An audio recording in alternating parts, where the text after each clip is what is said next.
Welcome to the Media Movement Podcast. This podcast brings reality, it brings real people into the limelight of you watching this. Every single guest has been through something traumatic in life and now is doing absolutely truly incredible things. I want to share their relatable journeys and exactly how they get there. A big thanks to my sponsors, Amplified Nutrition, who provide tailored nutrition and training plans to help people improve their lifestyle and love the body they're in.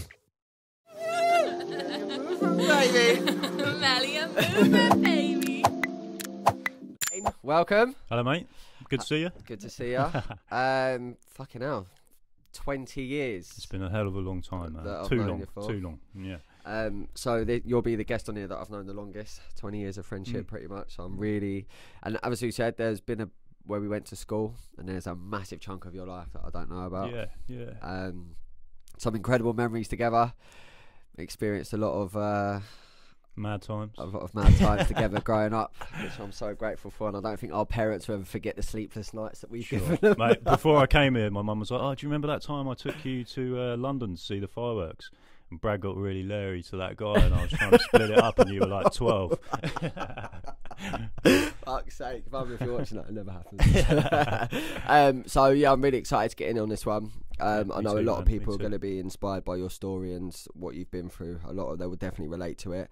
Thank you. So I ask all my guests to always start from who was little Dane and the journey you've been on through life to be big Dane having an impact on the world today. Sure, yeah. So, I mean, as you know, grew up in Brighton. I met Bradley when we were in year 7 at Hove Park. In my primary school years, I found it hard to fit into the schooling system. And I had kind of separation anxiety with my mum. I would never leave my mum's side. I always thought something bad was going to happen to her, that she would die, and I wouldn't stay at my father's. So in those years, I really struggled, and then I moved on to secondary school. I kind of grew out of that phase. I was always more interested in sport and football and stuff like that, and just hated being locked in a classroom. It really agitated me just sitting for more than 2 hours. I'd have to get outside, and yeah, I had a lot of problems in secondary school, being kicked out of school, permanently excluded. Went to different schools, went to ACE, up near Dyke Road. Just was kicked out for a lot of stuff, fighting, doing drugs in class, throwing fireworks in the head teacher's office and locking him in there. Just that type of mad stuff. And then in my teenage years, I was so frustrated with the schooling system, and I always felt rejected, by teachers because I didn't fit into their way of doing things. So I always felt isolated from everybody else. Yeah. And I started, taking drugs. I started drinking a lot, and just surrounding myself with entertaining people that I've thought were amazing and really fun to be around, instead of educating myself, which I don't regret. I think, the only thing I regret is the way that I was treated in the schooling years by teachers, because that had an impact on me in the future. Like I would always make friends when I'm older, and then I would feel like maybe they wouldn't invite me to something for whatever reason. They weren't being unkind, but I would see that as like a massive attack, like a blade in my in my ribs. So yeah, man. And now I've obviously changed my life, got into the running, meditation, and that was after just so much chaos unfolded. I got attacked with a wine bottle, as I'm sure you are aware. That happened. Just want to come back to talk to me about school and why you felt yourself was so sort of troubled and I guess just so angry, causing absolute chaos. Yeah. Because you literally didn't give one fuck. No. I think it was just I found it so hard to sit in a classroom for more than 2 hours. Everything I was learning, a large majority of it anyway, I didn't have an interest in.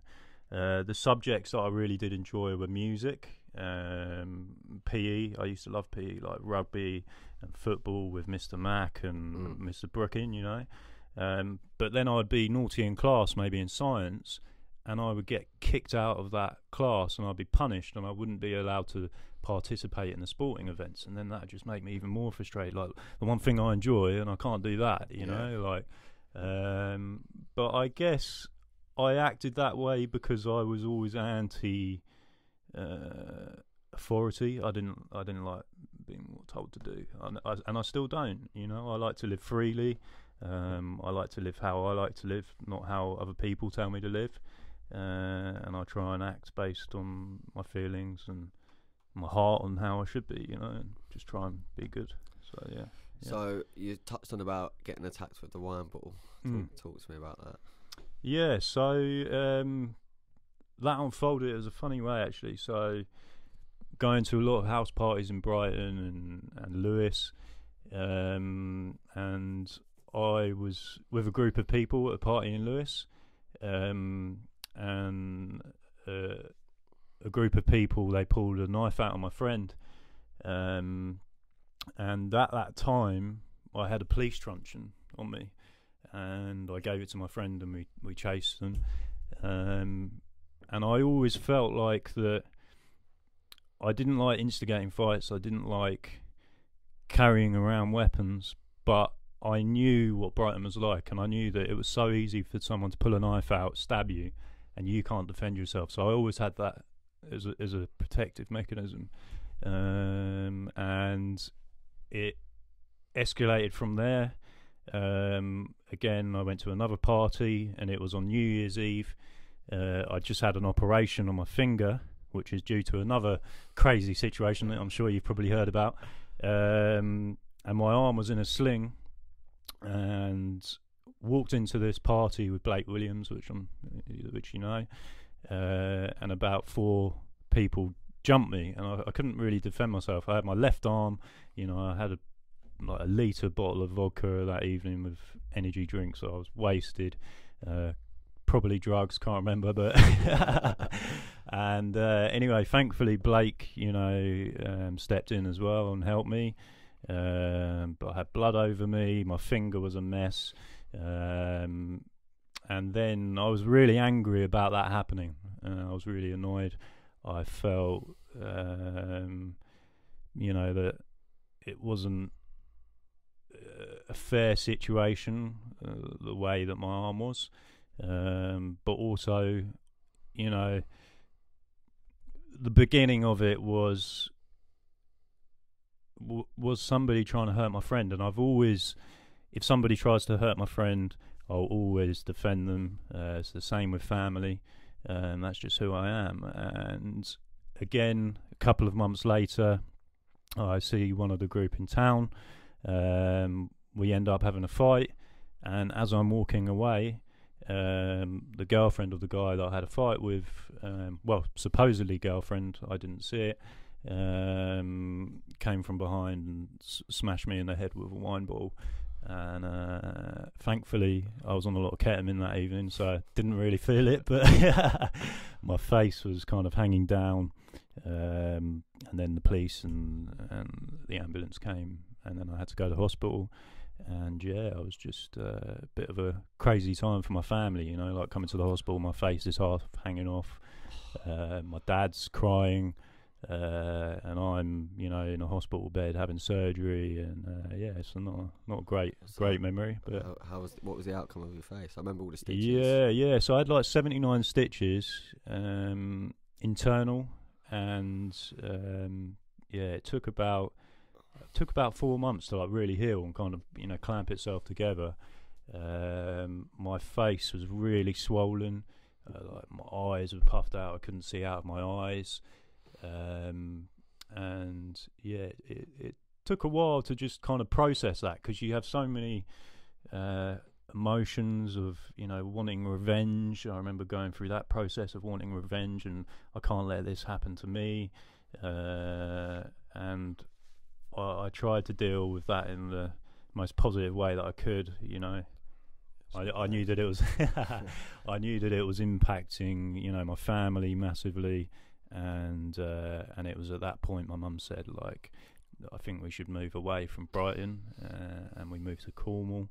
She sold her business, which is, you know, a massive thing. My mum owned a dog walking business in Brighton, which was, you remember, and it was successful, man. She had so many dogs, you know, everybody loved her, and it was her thing, and that's one thing I regret, you know, like that I kind of ruined that business for her because of my actions, being out of control.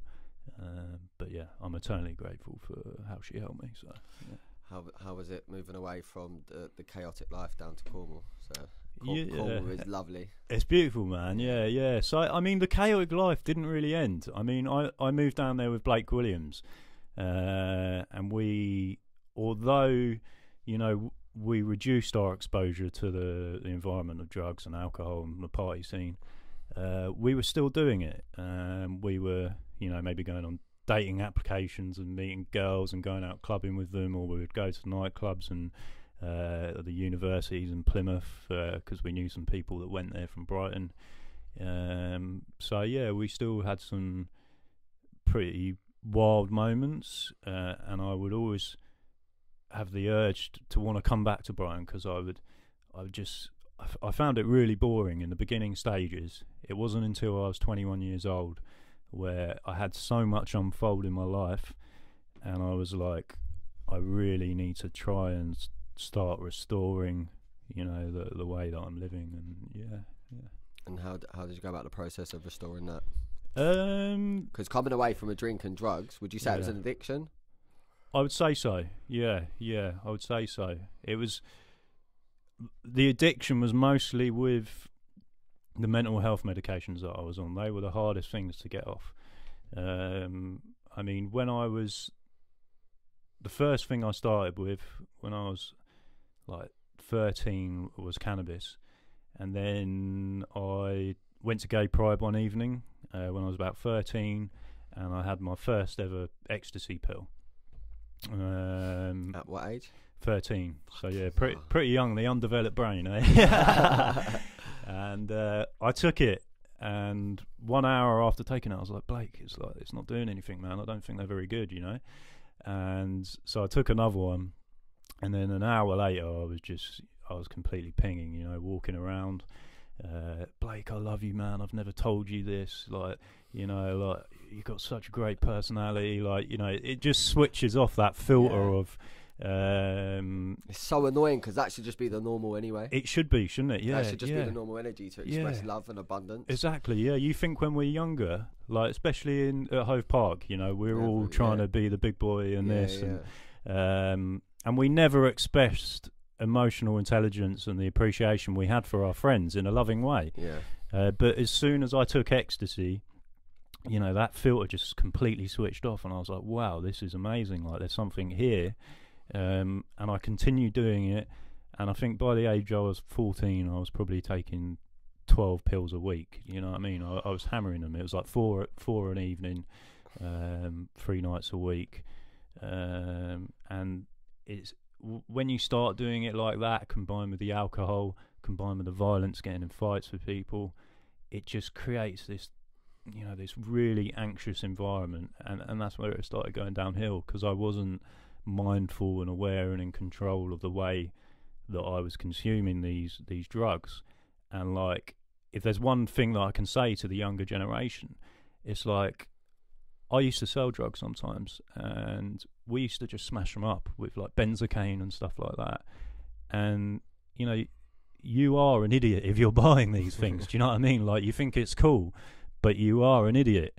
You're an idiot in the sense that you're not investigating where it's truly coming from. There are test kits where you can test pills these days to test the purity, and I think if you're younger and you want to do this stuff, do it in a more organised way. I mean, obviously I would advise against it, you know, go into the sporting route, but if you are going to do it, buy a testing kit, you know, test the purity of it, learn about the dosages, and don't do it 3 days a week. You know, don't start hammering 4 or 5.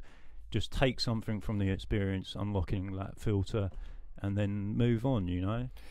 I do obviously. I don't condone drugs whatsoever. Sure, However, I yeah. do actually believe that, you know, if the experience comes up, you should fucking. I mean, I've had some fucking great times. Yeah. Around sort of people at raves and things like that. It's definitely something when you're young. I do believe you just have to experience and make the mistakes with. You do. That's all it's about. And you know, I mean, obviously, I don't condone it as well. After, you know, the things that happen. And I think there are natural ways that you can reach those states, like with metta meditation, a Buddhist meditation, where you focus on loving compassion to the people that you're envious about or you're jealous about, or, you know, or you find it hard, you know, opening up to. And I think if you're doing that daily, you know, you can train yourself naturally to do that. But also endurance exercise, you know, maybe boxing or running marathons. Or doing, you know, swimming across the channel, just setting these crazy challenges for yourself, where you get yourself in those states where you're breaking your body down, you're breaking your mind down, you're having those natural endorphins, and yeah, that's what I would promote, definitely. Yeah. So that's obviously something that you went into. How bad did your mental health get in the sorts of, what was you back then? Was it depression, anxiety? How bad was it?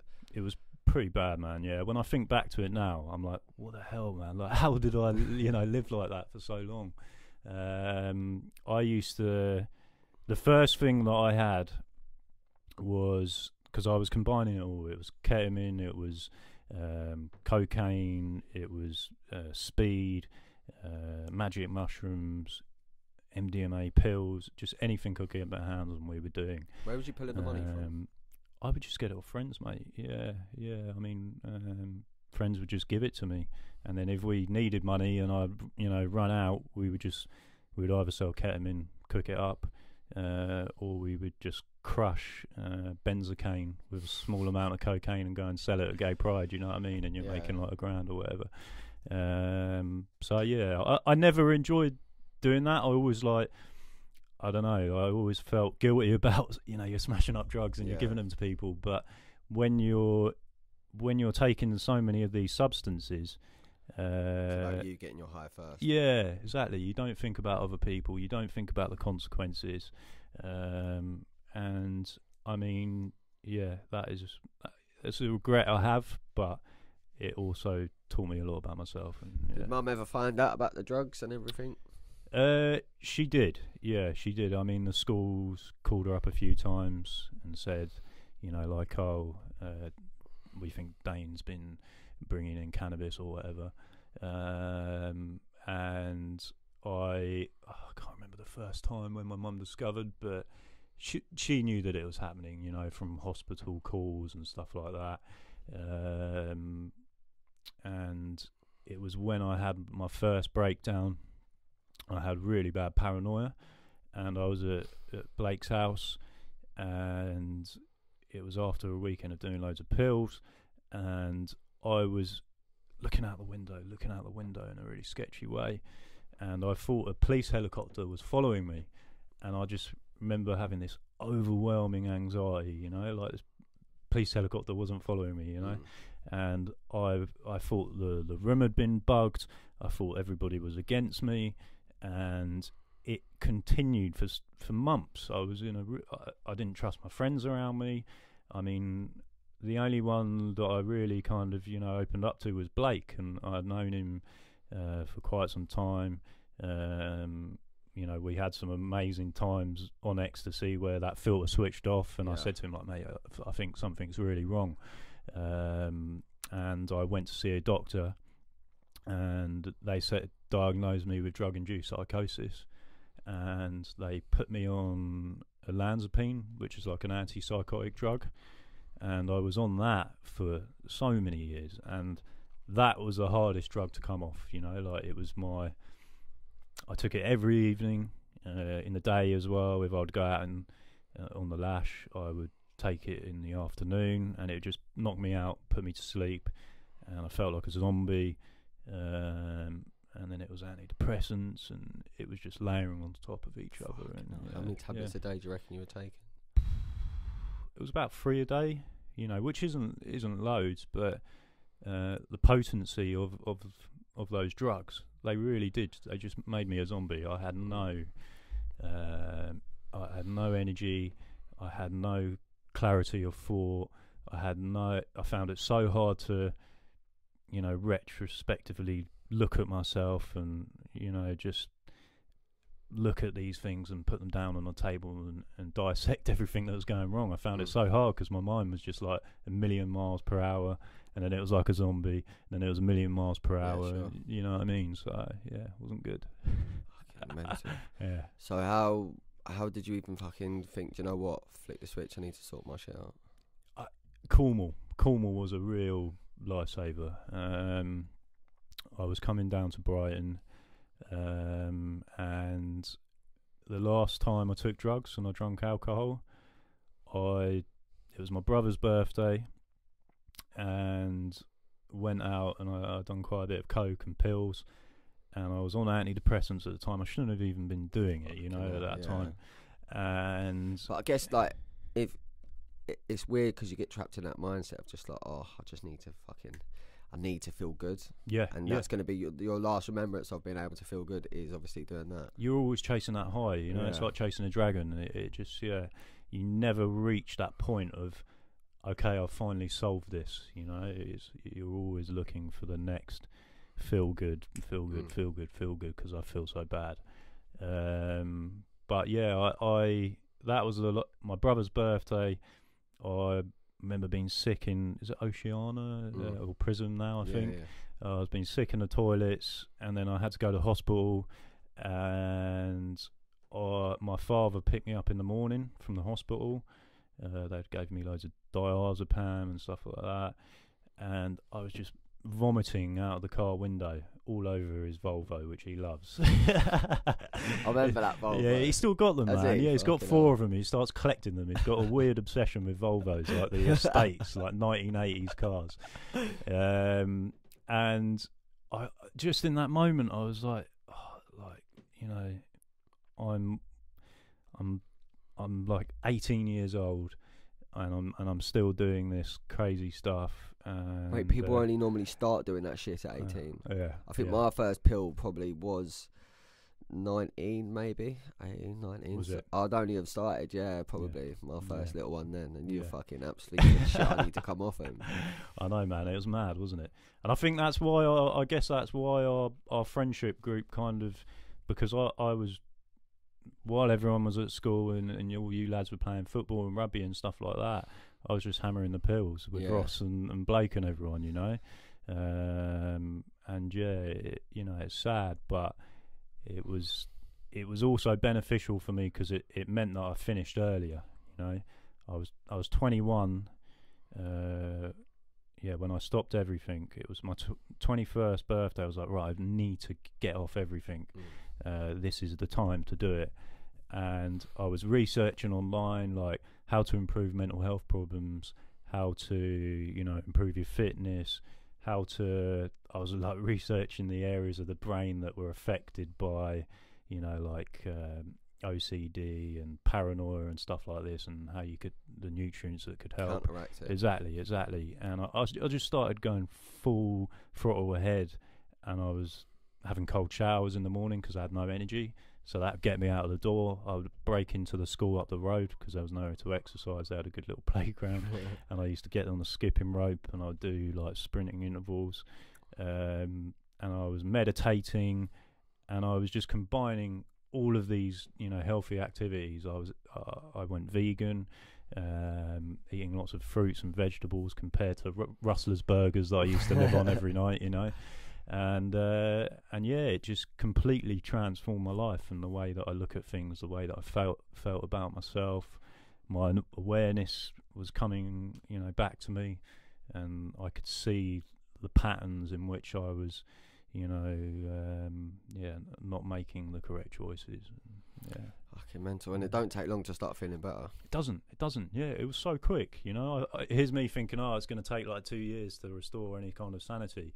But it was about after maybe 3 or 4 days when I was doing all of those things, you start feeling good, and it gets better and better. You get stronger and stronger, and you just start dissecting everything. All of the insecurities that you have, all of the reactions that you have, you know, like reactions to wanting to take drugs, reactions to wanting to drink alcohol. You know, I had to learn about those situations and when I would be vulnerable and how I could kind of counteract that, you know, and move in the right way. So yeah. Do you think a lot of your actions going through life was out of insecurities and fear? Oh yeah, for sure. Fear is a massive component. I mean, anyone who's violent, you know, the driving force behind that is fear, you know. But we go to war because we fear. We fear our own security. And I guess I would be in situations where people would attack my friends, and I would fear their safety, and I'd fear mine, and then you would react, you know, and with aggression. And now I really, you know, I can still get angry, you know, I'm human, but I try. And I remember a situation. I was dating a girl, and we went down to New Forest, and I was eating a sandwich in the car park with my door open in the car, and this guy come over to me and he said, "Oh, could you close your door, mate, so I can reverse back in?" I said, "Oh yeah, really sorry." And as he walked off, he said he called me like fucking little cunt or something like that. He sweared at me, and I said, "Sorry, what was that?" And I had that moment, you know, where if that was 5 years ago, I would have got out of the car, I would have grabbed his head, smashed his head through a window, and that's how I would have dealt with it. And I just remember, because I was doing a hell of a lot of meditation then, I could see it unfold. And I said to myself, no, I'm going to sit in this car. And I closed the door, and I was focusing on my breathing. I was shaking, I was so angry. And anyway, this guy comes over, and he starts punching my window, you know. And again, he's punching my window. Like, I want to get out of this car. There's so many things I want to do, but because of my practices with mindfulness, all of the exercise that I was doing, the healthy diet, I avoided that situation. It, you know, yeah, my car window got punched, but who cares? It's a piece of glass, man. Alright, do me a favour quickly. I hope you're enjoying this episode, and if you want to see more, please hit the subscribe button, give it a cheeky little like and a comment. It helps more than you know. Get back to it.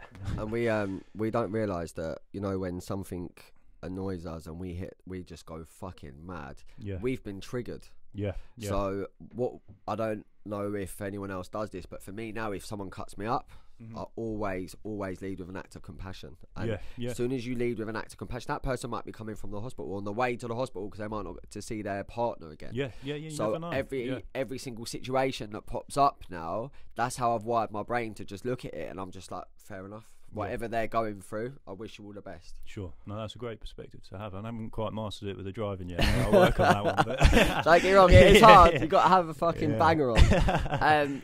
So tell me about, I want to dive into sort of relationships with you and the insecurities. I think it's a massive thing in society at the moment. Sure. We've both had a fucking absolute nightmare when it comes to trying to settle down and the insecurities it's built up. So talk to me about, you know, sort of first experience of, because being a very violent person, turning to drink, turning to drugs, being angry, causing chaos at school, that's a persona of you, but then you've also had one of the cleanest and purest hearts I've ever come across in anyone that's come into my life from the first day that we'd met each other. Thank you, man. As a female being able to come into your life, I know for a fact you would have treated them exactly how you'd expect someone to treat your mum. But that can also break someone down who is also at the other end of the scale of a violent person. So talk to me about the sort of impact relationships had on you growing up. Sure, yeah. I mean, when I was during the stages of, you know, taking drugs and drinking lots of alcohol, my relationships were, you know, everybody was young, you know, nobody's perfect when they're young. Mistakes are easily made. But my first serious relationship was in Cornwall when I actually moved down there, and I was still, you know, doing stuff. And we had some differences.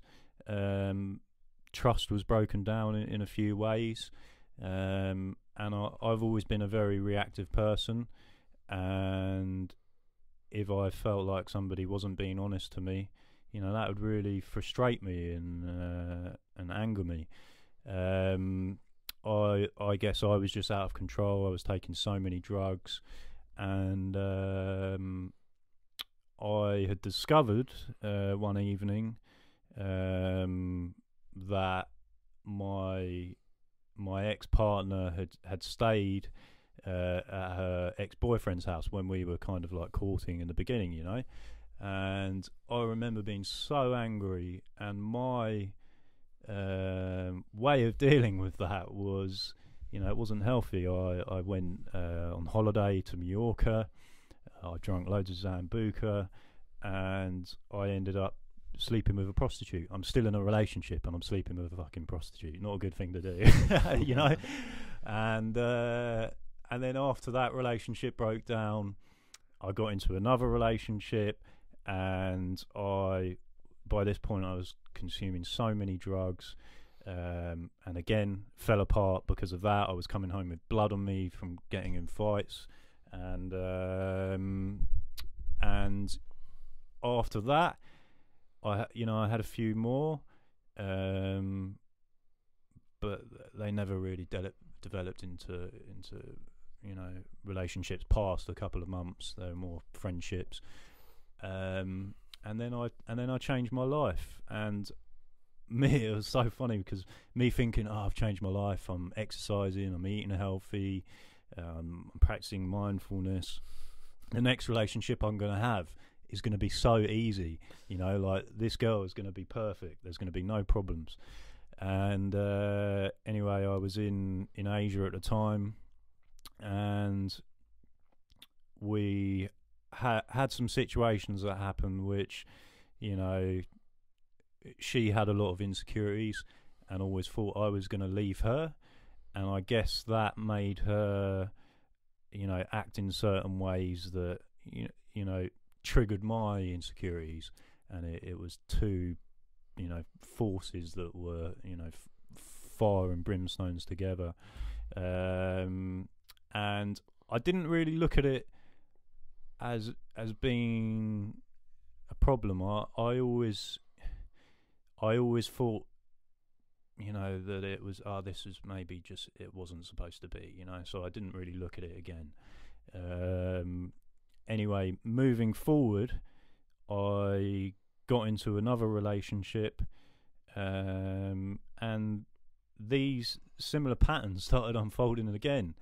And, you know, I'm sitting here questioning myself, like, oh my God, I can't believe this is happening again. You know, I've worked so hard, I've got off the drugs, the alcohol, you know, I've worked doing meditation, looking at myself, and it was unfolding again. And after this relationship broke down, I went and saw a therapist, and we recognised that I was always rescuing in relationships. I would go into a relationship, maybe my partner didn't like the way that she looked, maybe she always thought I was going to leave her, that it wasn't secure, and because of all of the ways that I used to live. And I feel like if you're somebody who was in that environment, you're quite sensitive to, you know, knowing what men can be like. Yeah. You know that that there really is no security in a relationship. You know, it feels that way if you've had all of this chaos happen. And I had to really deconstruct, you know, my mind, and kind of recognise that I would always be rescuing people when I was at school. If somebody pulled a knife out on somebody, I would always try my best to rescue and help them. And my mum's the same. She was, you probably remember, like, she would always be looking after her friends' children that had drug problems. She would always do her utmost best to help people, you know, even if she's putting her own needs, you know, and she wasn't looking after her own self. She was always, you know, being vulnerable in that regard. And I was always the same. I would never put my needs first. I would always try and rescue, I would never think about my future, and by doing that, I would just completely disregard my own self, and I would get tangled in that process, and it would be a drama triangle. It would be, like persecuting, and then it would be rescuing, and then it would be I'm the victim, she's the victim, I'm the victim, and we just get stuck in this web. And just by having therapy and really looking at these stories, the relationships, I feel like moving forward, I'm going to be, let's hope, I'm going to be able to, recognise when those things are happening and not get caught in the drama, So where do you think it stems down to that you and your mum are always putting other people before yourselves? I haven't really spoke to my mum about that, but yeah, I haven't really spoke to my mum about that, but I guess I get it from my mum. I guess it's from that. My father's, very similar as well. He would always help friends, always, risk his safety for friends. But my mum was, she was all animals. She would always help animals. She would always help, her friends who had drug problems. She'd be looking after their kids, like, all of the time, and I don't really know where it stems from, but I guess it's just my upbringing, having that inside my awareness of how my parents are, and yeah. So you've gone from being an absolute chaotic to, but your mum and dad are very proud of you now. They are, yeah. I mean, my father used to say to me, like, had a dream not long ago that you died from a drug overdose, and I just remember hearing him say those words, and it's those type of things that have an impact on you, and it's my parents, my family, that really made me want to change for the better. I didn't want them to suffer forever. I didn't want them to keep on having these telephone calls, or your son's arrested, or your son's in hospital. And yeah. So left Cornwall. Where did you go Cornwall. So we went to Tunbridge Wells. I was working as a lifeguard in Tunbridge Wells, and I was doing personal training, continuing the running, and yeah, I really. Have you ever been to Tunbridge Wells?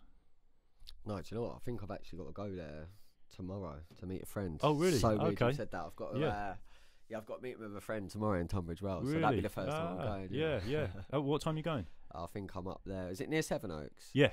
So I'm up there, I think, first thing in the morning. I've really? got a business brunch, Yeah. Oh, well, if you're free after, mate, I'll take you to an amazing lake and you come for a run, eh? Yeah, I'll go there for a little bit of meditation. Yeah, no, it's a beautiful area. So much countryside, stunning lakes, and I've been really lucky. I joined an amazing running club, so there was a group of us training together, and I thought I was fit when I was in Cornwall, but when I went to this running club, there's like 17-year-old kids that are just destroying me on the track, and it was just great trying to keep up with them, like tailing along. I would always fail week in, week out, but I stayed there, for quite a while, and I really saw a lot of improvement. And I think that's, if you're wanting to improve your life, like finding a tribe, a group of people that you can, really aspire to be like, is massively important. Yeah. So that was the turning point then, really, because in hindsight you would have been able to move away from Brighton, but if you're still around certain people in certain environments, you're going to get sucked in. Old habits do creep in. Yeah, no, they do, and I have relapses. I went to a festival in Brighton, and is it like Hague's or Craig's whiskey?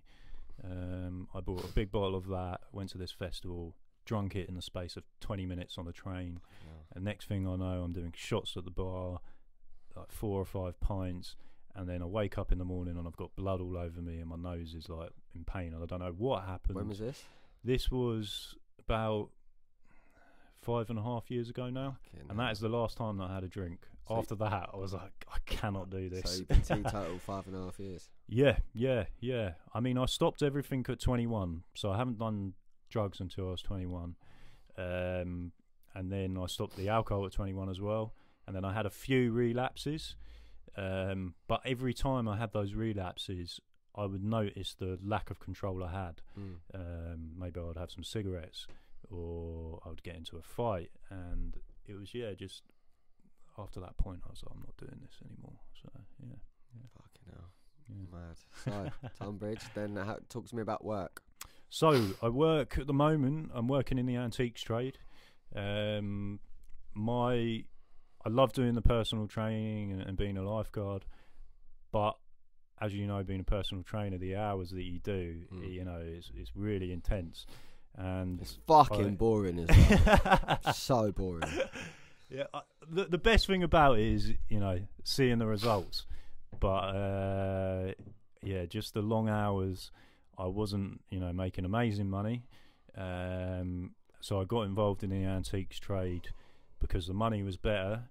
But also it gave me more time for marathon training, and I want to capitalise on giving myself as much time as I can for marathon training during my younger years. Because when I get to 37, it's all going to start going downhill then. So I've got to really use my time wisely and push myself, and and win Brighton Marathon. Yeah. Is that your goal? That's one of my goals. Yeah.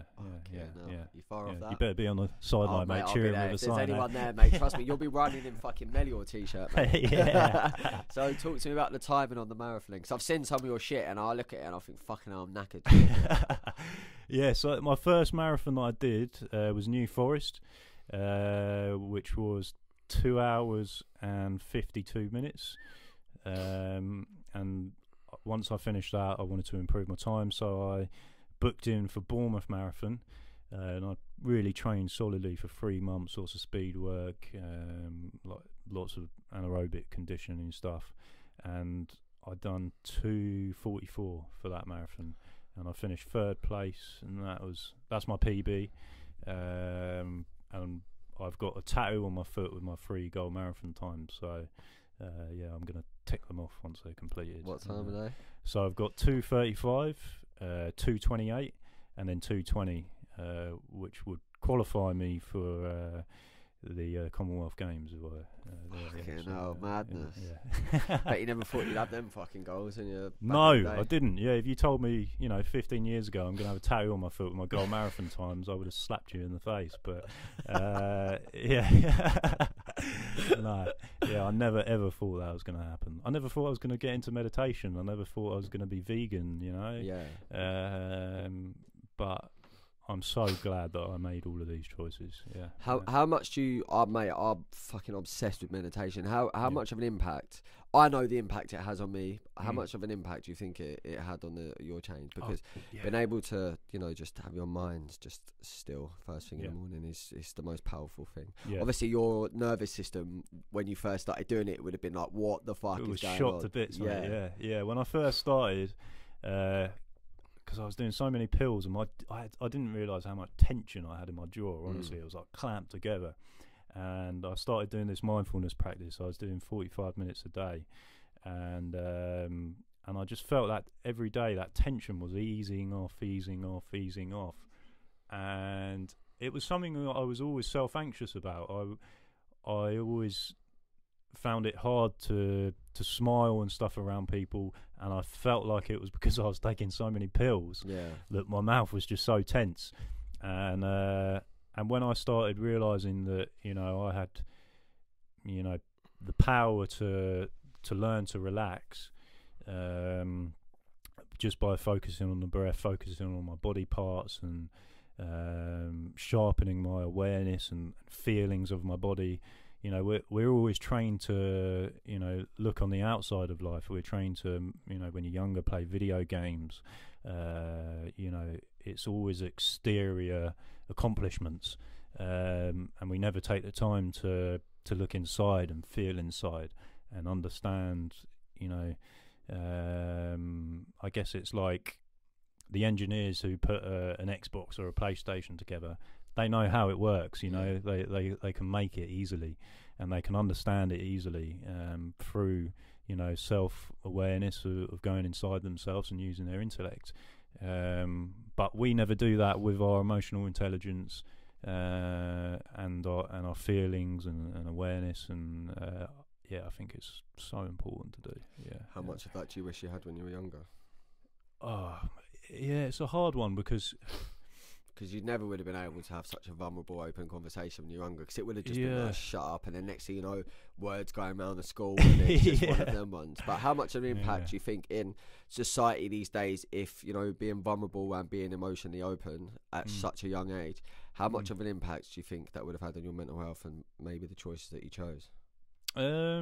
Being able to just reach out to a mate and go, oi, this is fucking happening, this is what's going on in my head. I think it would be really important. I mean, like I said, I managed to do that with Blake, who was my really close friend at the time, and I feel like if you have, you know, the more you increase that network of people that you can open up to,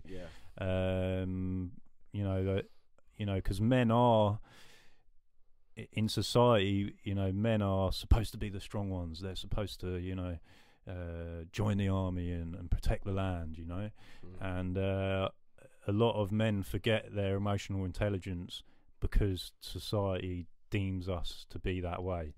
And I think, if schools, even if they didn't call it meditation, you know, because then I guess it has the religious connection, you know, maybe just a relaxation practice in the mornings, or you know, or an ice bath in the mornings, or you know, those type of things where you're really, you know, having to challenge yourself to just go inside. And I think that would be it would be amazing.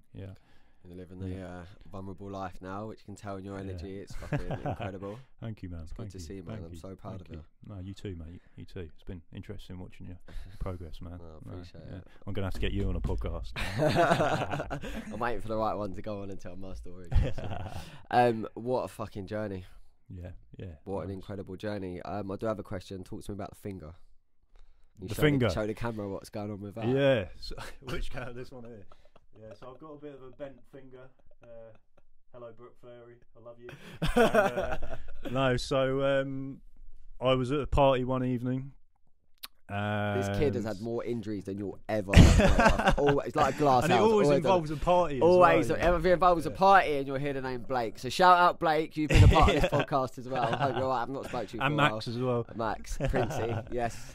So talk to us about this incident. I'm intrigued by it. Yeah, so I was at a party, and I was sitting on the sofa with Moss, and somebody fell through, I think it was a bathroom window, and suddenly you hear this screaming and commotion, and anyway, Brooke came through into the lounge, and she thought it was me that had done it, had fallen through the window. And you would have had that reputation, though. I would have had that reputation, absolutely. If you come into a bedroom and something's happened, you're it was there, Dane. Go Dane. Yeah, absolutely. So I understand, you know, her frustration, and I mean, of course, it's a mum's window. Someone's just broken it. You're going to be really angry. You know, we were young, and she punched me in the nose, and my nose, I think it was bleeding, and I was so angry. You know, I would never ever hit a girl, even if she, you know, pulled a knife on me. Someone bottled you, mate, and you didn't do and I didn't do it. nothing then. Exactly. I would never ever touch a woman. Anyway, I had so much frustration, so much anger in my blood. I thought, what can I do? You know, like, I'm raging, and I thought, fuck it. And I said to her, you know what? Now I will break all your windows. And I walked around, and I punched all of her windows, all of her mirrors. My hand was pissing out with blood. And I went back to Louis Brooker's house, and I slept in a bath, and I woke up in the morning and I'd never seen so much blood in my life. And it was just always situations like that where I was drunk, I didn't know how to control my anger. There was another situation when I was with Louis Brooker as well. I think it was at Lottie Worm's party many years ago, and I was with Joe Garmstrong, and some guy was hitting Louis with a knuckle duster, and I charged outside and I picked him up, and he starts hammering me in the side of the head with his knuckle duster as well. My head's bleeding, I've got a scar on the back, and anyway, I started punching him, and it was just situations like that would always unfold. I can tell you, you know, hundreds of times with Declan, stuff like that unfolded as well. And it was just, when I look back to it, it's complete madness, you know, it really is. So avoidable. Yeah, so avoidable, and just, yeah, it really is. I can't believe that I was getting myself involved in those situations, you know, but it's made me the man I am today. I wouldn't change anything. I love myself and respect myself, and yeah. That's a massive statement to be able to say. That is a massive. I wouldn't have said it 15 years ago. No, but it's fucking rare, and it's good to say. So, bro, fucking hell, love it. So, Melior means for the pursuit of the better. Yeah, I ask all my guests. You got to get me a T-shirt, man. I'll rock that when I'm on it for sure. Sort it. How do you plan on pursuing the better in life moving forward? So my goals are obviously the marathon times. I want to win Brighton Marathon. I'm going to work my hardest to do that, and I want it to inspire the younger generation. You know, maybe the people in Brighton are taking drugs or they're walking around with knives, and to, you know, represent that, you know, you can achieve so much if you know, walk away from doing those type of things and you focus on a sport. It's like you look at, you know, Chris Eubank Jr., what he's achieved with boxing, you know, and what you can do when you focus on a sport, and you focus on healthy eating, and I just really want my journey to inspire people. I want to start an eco-friendly running clothing brand, and yeah, I just want to promote positivity. People that suffer with mental health problems know that they can contact me on Cardio Elite Instagram or TikTok. I make videos, and yeah, just never ever give up trying to improve yourself. You know, don't listen to the doctors. If you're depressed, don't let them give you pills for 10 or 15 years, and then you just progressively get worse and worse. Always question the system, always question yourself, and be organised. You know, it's like me. I had no routine or organisation in schooling years. I found it hard to study. I was never, you know, I could never put things together in my life, and I'm still working on that now. You know, like I've got my brother to build me a desk. If I, you know, maybe I get a fine or whatever, and I've got a clipboard where I get fines and I've got to make those payments, you know, and it's like, it's just about being more organised and yeah, just developing yourself every day, man. Yeah. Fucking hell, I've got no doubt in my mind that you fucking will definitely be doing that. Currently already doing it now. I'll make sure all of your Instagrams and your social medias tagged in there. So if anyone does struggle with alcohol or drug abuse and does want to make a change to get out of a violent life that you're currently living at the moment, please give Dane a little message. He's been there, he's walked the walk, he's got the stitches, he's got the dodgy fingers, he's got everything. The girls like the dodgy fingers, so. So Dane, absolute pleasure. Thank you so much for coming on, mate. Really appreciate that. Yeah. It's been inspiring, and I'm blown away because I didn't even know most of that, and we was best mates growing up. Yeah, man, it's so good to see you, honestly, and thank you for inviting me. And your journey is amazing as well. No, I really appreciate that. We need to do more stuff. Yeah, definitely. We'll definitely collab on the socials and that. Definitely, 100%. Definitely, yeah. I hope you've enjoyed watching this, and you've took some inspiration from it. Please, if you are struggling out there, please reach out, get in touch with someone, Dane or whoever you can, or Brad. Or me. Please like, share, comment and subscribe, and please push this into the path of someone you may feel benefit from it. Melly your fucking movement, baby. Melly your movement, baby. Oh yeah.